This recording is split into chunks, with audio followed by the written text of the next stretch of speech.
Hello दोस्तों, good evening. नमो नमः, नमः संस्कृत। आप सभी का स्वागत है, अभिनंदन है आपके अपने यूट्यूब चैनल EMS क्लासेस 1 में। मैं माला मैम आप सभी का हार्दिक स्वागत और अभिनंदन करती हूँ आपके अपने यूट्यूब चैनल EMS क्लासेस 1 में। दोस्तों, आज हमें यहाँ पे लेकर उपस्थित हुई हूँ संस्कृत व्याकरण प्रवेशिका, जो बाबूराम सक्सेना का है और जो है यह हमारे यूपी के टीएसटी, पीएचडी और एलटी ग्रेड के सिलेबस में लगा हुआ है। ठीक है दोस्तों, तो यहाँ से हम प्रश्नोत्तरी कर रहे हैं कहाँ से? डॉक्टर बाबूराम सक्सेना का जो व्याकरण प्रवेशिका है वहाँ से। ठीक है, तो आइए यहाँ से हम जो है प्रश्नोत्तरी, महत्वपूर्ण प्रश्नोत्तरी करते हैं बाबूराम सक्सेना के जो है व्याकरण प्रवेशिका से। ठीक है दोस्तों, तो यहाँ पे हमारा है, यह जो है कहाँ पे लगा हुआ है? यूपी के टीएसटी, पीएचडी और एलटी ग्रेड 2024 के लिए। और हमारे चैनल का यहाँ पे नाम है दोस्तों EMS क्लासेस 1 और बाई माला मैम द्वारा। ठीक है, तो यहाँ पे हम महत्वपूर्ण प्रश्नोत्तरी करेंगे जो हमारे सिलेबस के अकॉर्डिंग है। मतलब सिलेबस में जो है प्राक कथा से जो प्रश्नोत्तरी है, वहाँ से जो प्रश्नोत्तरी हम बन रहा है प्राक कथा के अनुसार, कथन के अनुसार ही हम प्रश्नोत्तरी लेकर उपस्थित हुए दोस्तों। तो आइए हम लोग स्टार्ट करते हैं अपनी प्रश्नोत्तरी को। यहाँ पे हमारा आज का जो पहला प्रश्न है, पहला प्रश्न यहाँ पे है कि पूछ रहा है कि पाणिनि के जो है, पाणिनि जो व्याकरण जो ग्रंथ लिखा अष्टाध्यायी, पाणिनि के पिता का क्या नाम था? ठीक है, तो प्रश्न हमारा है पाणिनि के पिता का क्या नाम है? तो आंसर हमारा दोस्तों जो है MCQ टाइप यानी कि 1 लाइन होगा, ऑप्शन के साथ नहीं है। तो हमारा आंसर यहाँ पे है पाणिनि के पिता का नाम पाणिन है या पणिन है। ठीक है, पाणिन भी कहते हैं और पणिन भी कहते हैं, इनके पिता का नाम दोनों है। ठीक है, मतलब नाम एक ही है, दो नाम जाना जाता है, पाणिन या पणिन।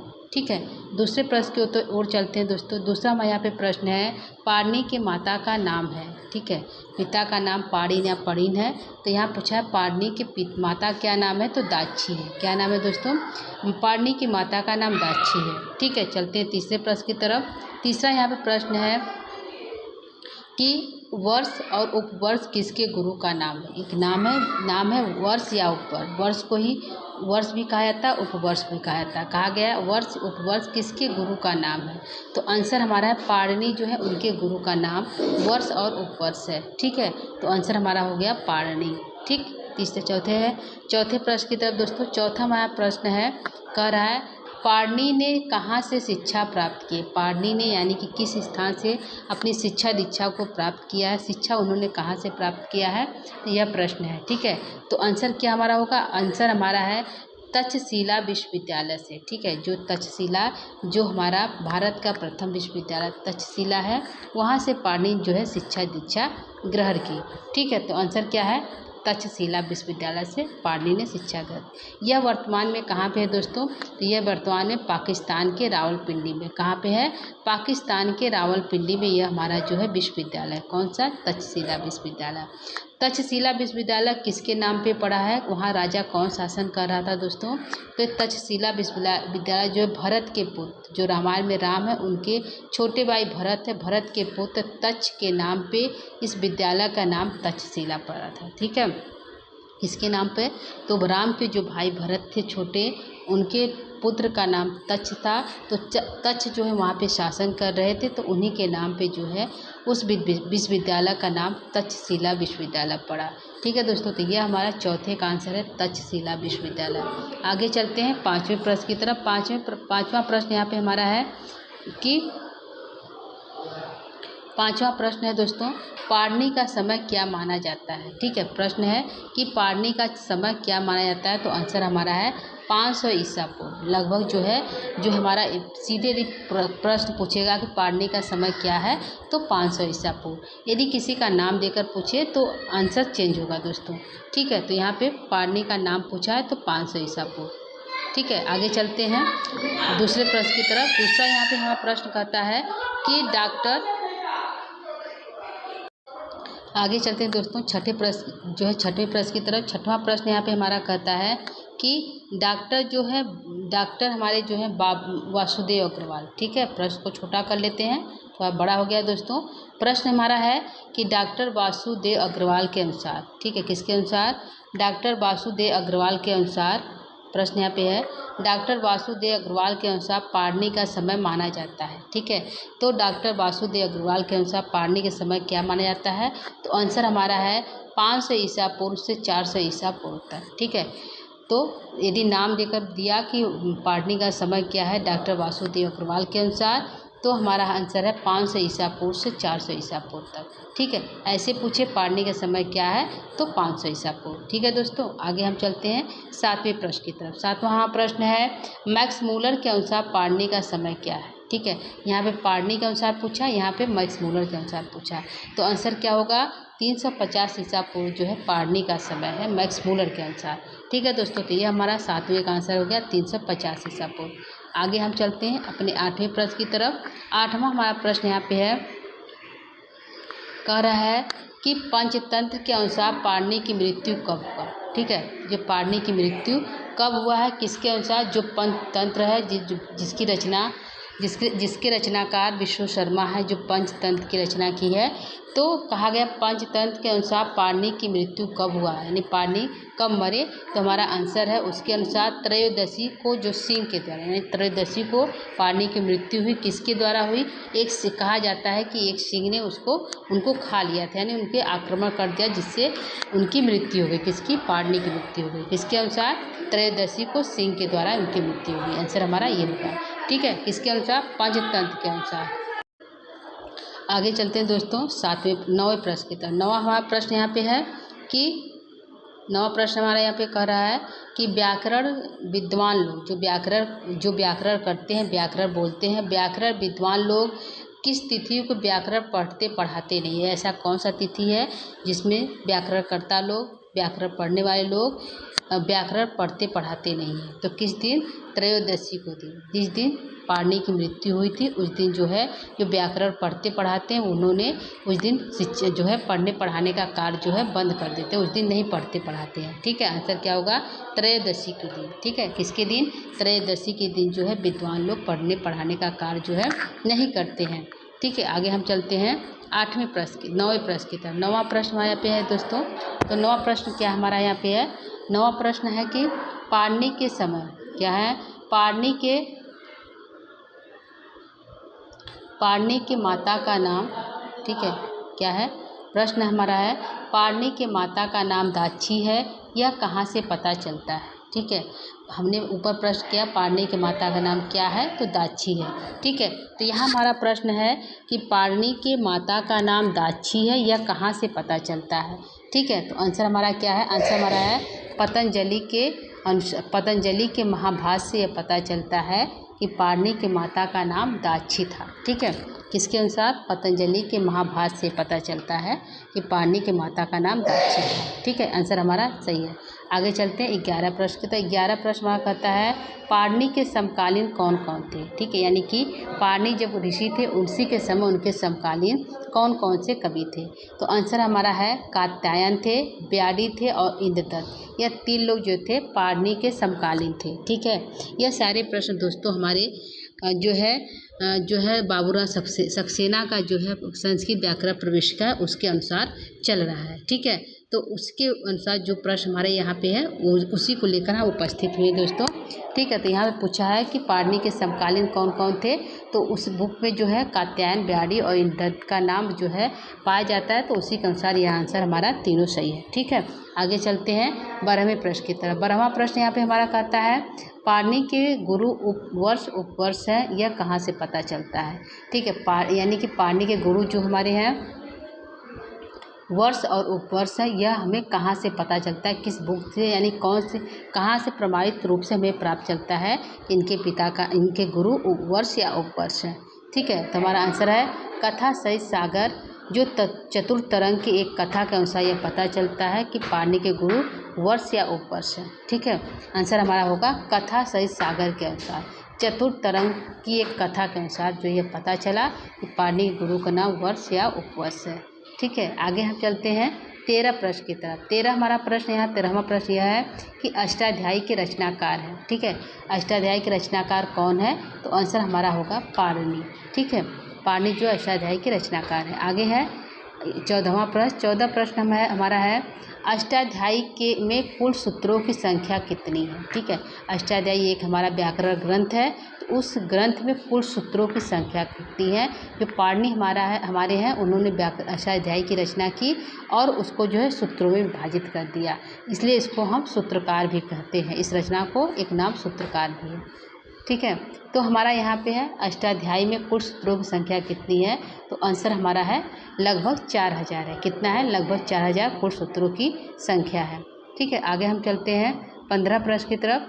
15वां प्रश्न हमारा यहाँ पे कहता है कि अष्टाध्यायी कितने अध्यायों में विभाजित है। ठीक है, अष्टाध्यायी जो है कितने अध्यायों में विभाजित है, तो आंसर हमारा है अष्टाध्यायी जो हमारा है 8 अध्यायों में विभाजित है। ठीक है, अष्टाध्यायी उसका नाम ही दोस्तों, तो कितने अध्याय में विभाजित है, 8 अध्यायों में विभाजित है। ठीक, आगे हम चलते हैं 16 प्रश्न की तरफ। 16वां प्रश्न हमारा कहता है अष्टाध्यायी के प्रत्येक अध्याय में कुल कितने पाद हैं। ठीक है, पादों मतलब कितने उसके पाद हैं, तो 4 पाद हैं। ठीक है, 8 अध्याय है, 4 पाद है। यदि हम उसको मल्टीप्लाई यानी गुणा करेंगे तो 8 चौका 32 जो है पूरा हो गया। ठीक है, तो अष्टाध्यायी के प्रत्येक अध्याय में कितने पाद है, तो 4 पाद है। ठीक, आंसर हमारा 4 पाद है। आगे 17 प्रश्न है अष्टाध्यायी का अन्य नाम क्या है। ठीक है, प्रश्न है अष्टाध्यायी का अन्य नाम क्या है, किस अष्टाध्यायी को और हम किस नाम से जानते हैं, तो शब्दानुशासन जो है, सूत्रकार आदि नामों से जो है इसका अष्टाध्यायी का नाम है। ठीक, आंसर हमारा शब्दानुशासन।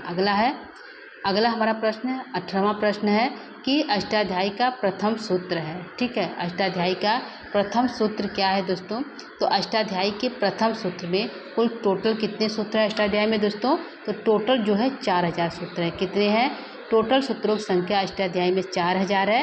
तो यहाँ पे प्रश्न हमारा कहा गया है कि अष्टाध्यायी का प्रथम सूत्र है, तो अष्टाध्यायी का प्रथम सूत्र क्या है, तो वृद्धिरादैच है। क्या है, अष्टाध्यायी का प्रथम सूत्र जो है वृद्धिरादैच है। और अगला प्रश्न हमारा यहीं से है कि अष्टाध्यायी का अंतिम सूत्र क्या है। ठीक है, 4000 में पहला सूत्र जो है वृद्धिरादैच है और 4000 में अंतिम सूत्र जो है अ है। क्या है दोस्तों, आंसर हमारा अ है। ठीक, अष्टाध्यायी का अंतिम सूत्र अ है और अष्टाध्यायी का प्रथम सूत्र जो है वृद्धिरादैच है। ठीक, कितने सूत्र टोटल है दोस्तों, तो 4000। ठीक, आगे चलते हैं 20वें प्रश्न की तरफ। 20वां प्रश्न यहाँ पे हमारा कहता है संस्कृत की भाषा कैसी है। जो हमारी संस्कृत है, ठीक है, तो उसकी भाषा कैसी है, तो जो हमारी संस्कृत उसकी भाषा संश्लेषणात्मक है। ठीक है, जो आपस में चिपका हुआ संश्लेषणात्मक उसकी भाषा है संस्कृत की। ठीक, ये हमारा 20वां का आंसर हो गया। आगे 21 लास्ट प्रश्न हमारा है 21 है दोस्तों। तो प्रश्न हमारा है कि पाणिनि ने इस संक्षेपण कार्य के लिए मुख्य रूप से कितने साधनों का उपयोग किया। पाणिनि ने संक्षेपण कार्य किया तो उन्होंने कितने जो है, प्रश्न है, एक बार प्रश्न को फिर से देखते हैं दोस्तों। प्रश्न है पाणिनि ने इस संक्षेपण के लिए मुख्य रूप से कितने साधनों को आश्रय लिया। कितने साधनों का आश्रय उन्होंने लिया संक्षेपीकरण के लिए, तो आंसर हमारा होगा 6 साधनों को आश्रय लिया। ठीक है, तो 6 साधन कौन कौन से जहाँ पे पाणिनि ने अपना संक्षेपीकरण किया, छोटा किया। तो पहले का नाम हमारा यहाँ पे हमने दोस्तों नाम भी लिख दिया है कि 6 साधन हमारे कौन कौन से हैं। तो पहला हमारा है प्रत्याहार, दूसरा है इत्संज्ञक को ही अनुबंध कहते हैं दोस्तों। तीसरा हमारा गुण, चौथा हमारा संज्ञाएं हैं, 5वें में अनुवृत्ति है और 6वें में पूर्वता असिद्धम नियमों की स्थापना है। यह 6 भागों में साधनों में जो है पाणिनि ने अपना जो है अपने साधनों का संक्षेपीकरण कर लिया, यानी उसका आश्रय लिया है। ठीक है, हमारा 21 का आंसर जो है 6 साधन है।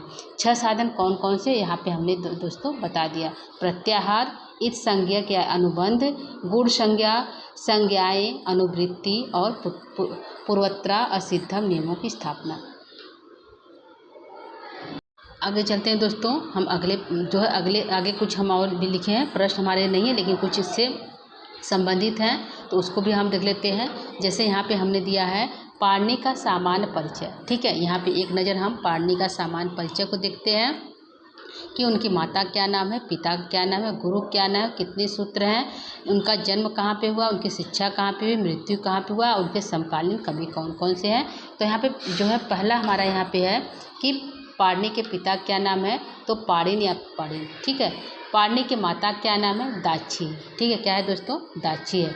पाणिनि के गुरु क्या नाम है? वर्ष या उपवर्ष है। ठीक, पाणिनि का उपनाम क्या है उसको और जो है क्या कहते हैं? पाणिनि को हम सूत्रकार भी कहते हैं, क्योंकि उन्होंने अष्टाध्यायी की रचना जो कि वो सूत्रों के में बांटा है, इसलिए उनको हम सूत्रकार भी कहते हैं। तो उपनाम क्या है? सूत्रकार। पाणिनि तो कहते हैं क्योंकि सूत्रों में उन्होंने अपनी रचनाओं को की, अष्टाध्यायी को बांटा है, इसलिए उनको हम सूत्रकार भी कहते हैं। पाणिनि का समय क्या है? तो 500 ईसा पूर्व। ठीक है, यदि हम जो है वासुदेव अग्रवाल के अनुसार यदि पूछेगा पाणिनि का समय क्या है तो 500 ईसा पूर्व से 400 ईसा पूर्व। ठीक है, और इसी में एक क्वेश्चन हमारा है समय को लेकर दोस्तों कि मैक्स मूलर के अनुसार पाणिनि का समय क्या है? तो 350 ईसा पूर्व। ठीक है, यहाँ पे है पाणिनि का समय जो है स्थान क्या है? जन्म स्थान का है तो सलातुर नामक स्थान पे। ठीक है, अगला है पाणिनि ने अपनी शिक्षा कहाँ प्राप्त की? तो तक्षशिला विश्वविद्यालय में जो पाकिस्तान में है। अगला है पाणिनि की मृत्यु कब हुई? तो त्रयोदशी को। या पंचतंत्र के अनुसार हम कहते हैं कि पंचतंत्र में लिखा गया है कि जो है पाणिनि की मृत्यु जो है त्रयोदशी को हुई। ठीक है, इस दिन जो है जो हमारे व्याकरण पढ़ाने वाले हैं उन्होंने अपना उस दिन इस कार्य को रोक देते हैं, नहीं करते हैं त्रयोदशी के दिन। अगला है पाणिनि के समकालीन कौन कौन है? तो कात्यायन है, ब्यारी है और इंद्रदत्त, यह जो है पाणिनि के समकालीन पाए गए हैं। ठीक है दोस्तों, तो यहाँ पे हम सामान्य परिचय, पाणिनि के पिता का नाम पाणिनि, माता का नाम दाक्षी, गुरु का नाम वर्ष या उपवर्ष, उपनाम सूत्रकार, समय 500 ईसा पूर्व, सलातुर नामक स्थान पे इनका जन्म हुआ था, शिक्षा तक्षशिला विश्वविद्यालय, मृत्यु त्रयोदशी पंचतंत्र के अनुसार है और उनके समकालीन कवि कात्यायन, ब्यारी तथा इंद्रदत्त है। ठीक है, आगे हम चलते हैं। यहाँ पे पाणिनि की कुछ रचनाएं हैं, रचनाओं को भी हम लेकर उपस्थित हुए दोस्तों। तो रचनाएं देख लेते हैं। इनकी रचनाएं हैं अष्टाध्यायी है, जो उनका व्याकरण ग्रंथ है अष्टाध्यायी है। दूसरा है जाम्बवती विजय, जो एक महाकाव्य है। ठीक है, और धातु पाठ है, गणपाद है, उड़ादी सूत्र है, लिंगानुशासन है और पाणिनि शिक्षा है। ये इनके कुछ रचनाएं हैं, किनके? पाणिनि के। ठीक है, तो पहला अष्टाध्यायी, फिर जाम्बवती विजय महाकाव्य है, धातु पाठ, गणपाठ, उड़ादी सूत्र, लिंगानुशासन और पाणिनि शिक्षा, ये इनकी रचनाएं हैं। ठीक है दोस्तों, तो रचनाओं को आप देख सकते हैं और समय को भी, अब उनके जीवन परिचय को भी। आगे हम चलते हैं, थोड़ा सा और है यहाँ पे दोस्तों। यहाँ पे है कि पाणिनि पंचपाठी, यानी पाणिनि ने पंचपाठ की रचना की है, मतलब पंचपाठ की है। तो कौन कौन सा? पहला है धातु पाठ है, क्या है दोस्तों? धातु पाठ है, फिर जो है गणपाद है, फिर उड़ादी सूत्र है, लिंगानुशासन है और सूत्र पाठ है। ठीक है, 5 पाणिनि की पंचपाठी कौन कौन सी? क्वेश्चन पूछेगा दोस्तों। तो पंचपाठी पाणिनि कौन का है? धातु पाठ बटा हुआ है, गण पाठ में बटा हुआ है, उड़ादी सूत्र में बटा हुआ है, लिंगानुशासन दोस्तों, लिंग अनुशासन नहीं है यहाँ पे, लिंगानुशासन है। ठीक है, ध्यान दीजिएगा, लिंगानुशासन और सूत्र पाठ है। ठीक है दोस्तों, तो यह हो गया पाणिनि के पंचपाठी। ठीक है, तो यहाँ पे हमारा जो है हमने यहाँ पे दोस्तों जो है पाणिनि के पंचपाठी, उनकी रचनाएं, उनका सामान्य परिचय और जो है यहाँ पे जो है 21 प्रश्नों को लेकर आज हम उपस्थित हुए थे। कहाँ से दोस्तों? तो जो है संस्कृत व्याकरण प्रवेशिका बाबूराव सक्सेना के जो हमारे सिलेबस के अनुसार है। कहाँ का सिलेबस है दोस्तों? यह किस सिलेबस में लगा हुआ है? तो यूपी के टीएसटी, पीएसटी और एलटी ग्रेड के सिलेबस में यह लगा हुआ है। ठीक है, यदि हम ग्रामर के अनुसार देखते हैं तो अष्टाध्यायी से ज़्यादा क्वेश्चन बने हैं पाणिनि से।